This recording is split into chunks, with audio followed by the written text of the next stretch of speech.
Baik pemirsa Metro TV Lampung, kembali kita akan melanjutkan pembahasan tajuk Lampung Pas kali ini dan masih bersama dengan Bang Iskandar.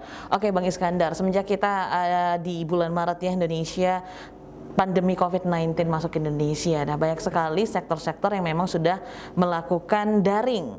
Nah, ini untuk pilkada sendiri. Mengapa seperti KPU sekarang jadi bingung? Karena memang pada kenyataannya para calon memilih kampanye masih 77% ya tadi ya, masih tatap muka. Ini seperti apa pandangan Lampung Pas, Bang Is? Ya.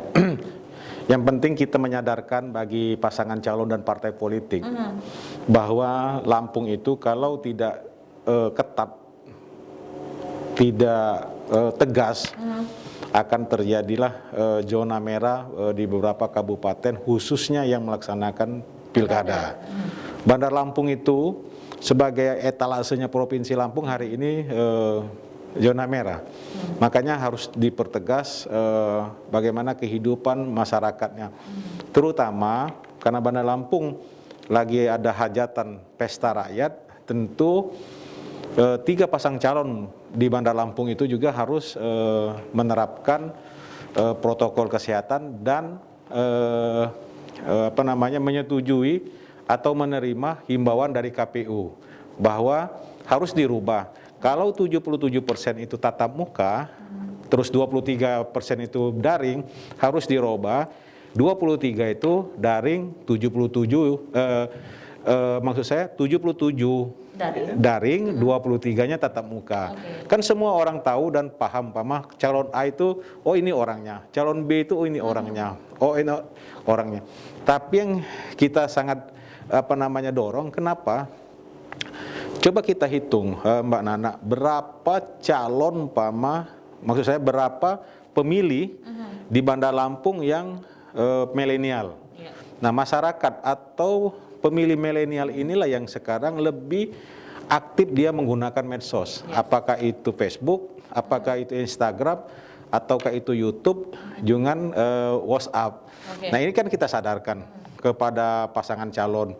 Yang saya sebutkan tadi bahwa pengguna YouTube itu kan 88%, ya kan, begitu juga Instagram 79%, ya saya kira manfaatkan aja media sosial ini, ya kan. Ini kan survei juga kan ya di Indonesia gitu Bang Is, tapi mengapa sih Bang Is kok malah para calon ini masih persentasenya masih tinggi untuk bertatap muka? Sebenarnya menurut Bang Is sendiri seperti apa? Mengapa? Apa mereka tidak percaya dengan survei itu?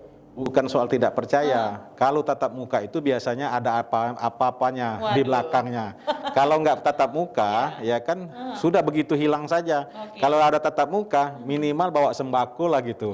Seperti itu ya. Iya, ini yang harus kita ingatkan kepada Bawaslu bahwa tatap muka itu harus dirubah. Ya kan, mau mengenalkan calon, mau mengenalkan program kan dengan daring saja.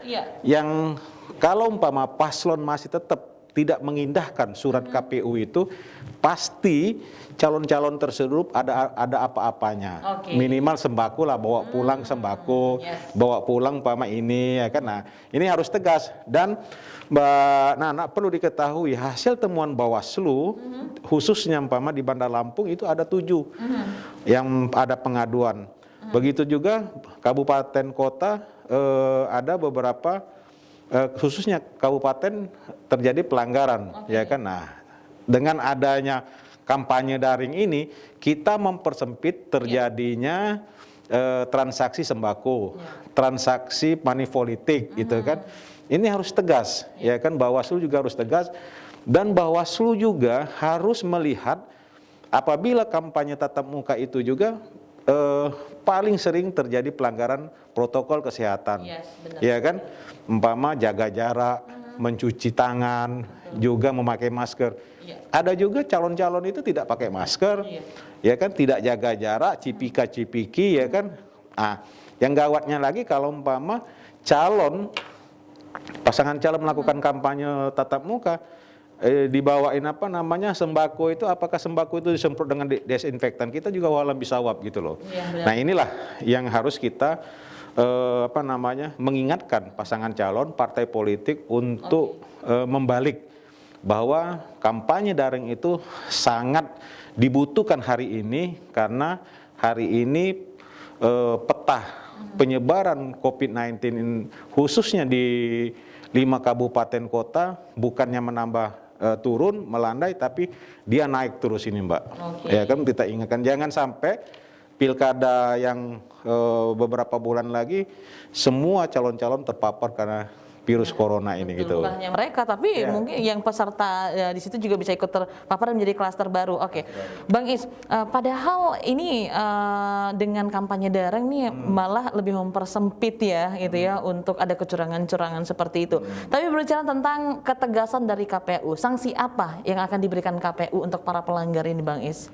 Saya kira sangat jelas umpama KPU atau ini Bawaslu ya, Bawaslu yang menemukan pelanggaran-pelanggaran khusus umpama money politik, sembako itu juga jadi peringatan untuk teman-teman yang lagi berkompetisi di 8 kabupaten kota. Kalau umpama terjadi money politik bisa dia diajukan ke Gamkundu, ya kan? Kalau protokol kesehatan juga bisa kita mengingatkan bahwa kampanyenya melanggar. Yang paling enak itu kita bagaimana umpama calon-calon yang ada sekarang ini ya kan berlomba-lomba mengatasi penyebaran COVID-19 ini, ya kan.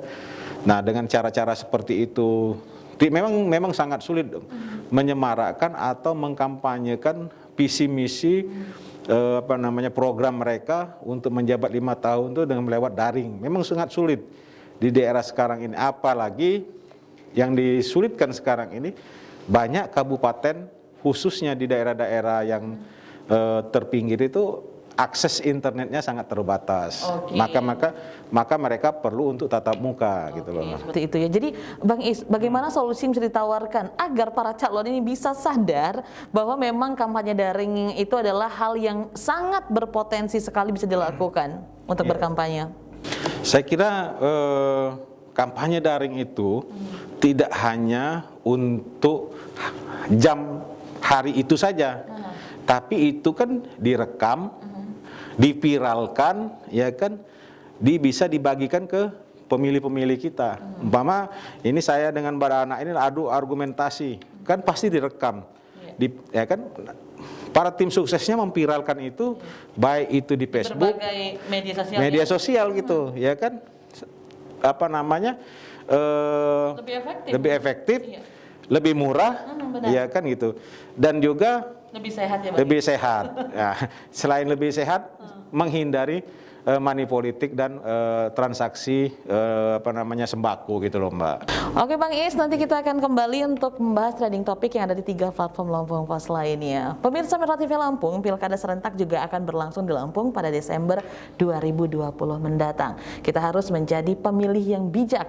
Tentunya juga para calon harus bijak dalam berkampanye, salah satunya berkampanye daring. Tetap bersama kami karena kami akan kembali sesaat lagi.